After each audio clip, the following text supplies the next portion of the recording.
Hi, daily ஸ்டோரீஸில் இன்றைக்கி நம்ம அழகில்லாத மரத்தை பற்றின ஒரு கதையை தான் பார்க்க போகிறோம்.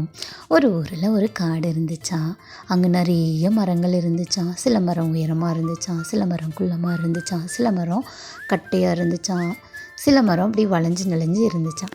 அதில் ஒரு வளைஞ்சு நெளிஞ்சு இருந்த மரம் ரொம்ப ஃபீல் பண்ணுமா. மற்ற மரங்களை பார்க்கும்போது அந்த மரங்கள் மட்டும் உயரமாக இருக்கே, நம்ம மட்டும் இப்படி இருக்கோமே அப்படின்னு சொல்லி வருத்தப்படுமா.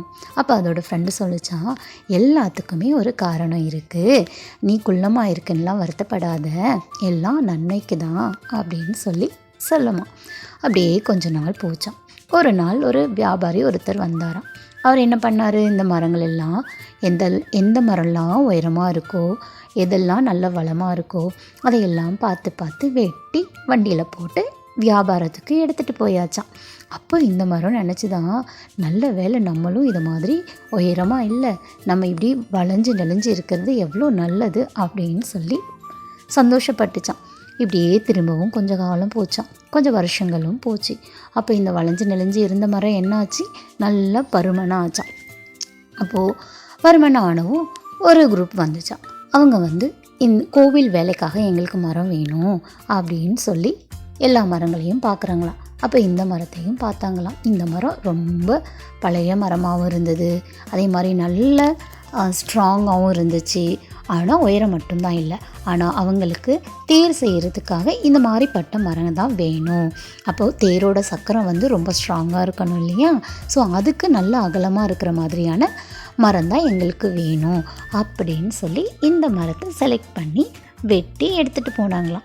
அப்போ பக்கத்தில் இருக்கிற ஃப்ரெண்டு சொல்லிச்சான், பத்தியா எத்தனை நாள் நீ வருத்தப்பட்டிருப்ப, நீ குள்ளமாக இருக்க, நீ இப்படி இருக்க, மற்ற மரங்கள் மாதிரி அழகாக இல்லை அப்படின்னு வருத்தப்பட்டிருப்ப இல்லையா, எதனாலன்னு இப்போ புரியுதா, இதுதான் அதுக்கான காரணம்.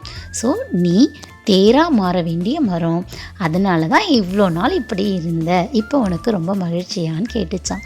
அப்போ அந்த குள்ளமான மரமும் சொல்லிச்சான், நான் இப்போ ரொம்ப மகிழ்ச்சியாக இருக்கேன், எல்லா மரங்களும் ஏதோ ஒரு வேலைக்காக போச்சு, ஆனால் நான் கடவுளுக்காக நான் போகிறேன், அதில் எனக்கு ரொம்ப ரொம்ப மகிழ்ச்சி அப்படின்னு சந்தோஷமாக அந்த குட்டி மரம் போச்சான். இதே மாதிரி தான் நம்ம லைஃப்லையும் நிறைய பேர் நம்மளோட புற தோற்றத்தை கேலி செஞ்சுருக்கலாம், கிண்டல் செஞ்சுருக்கலாம். ஆனால் நமக்குன்னு சில திறமைகள் இருக்குது. நமக்கு இருக்கிற திறமைகள் எல்லாம் நம்மளை கேலி பண்ணுறவங்களுக்கு இருக்கும்னு சொல்ல முடியாது இல்லையா. ஸோ அதே மாதிரி தான் எப்பவும் மற்றவங்க நம்மளோட தோற்றத்தை பார்த்து நம்மளே வருத்தப்படக்கூடாது. மற்றவங்கள தோற்றத்தை வச்சு யாரையும் கிண்டல் பண்ணவும் கூடாது. இன்னொரு நாள் இன்னொரு கதையில் பார்க்கலாம். பாய்.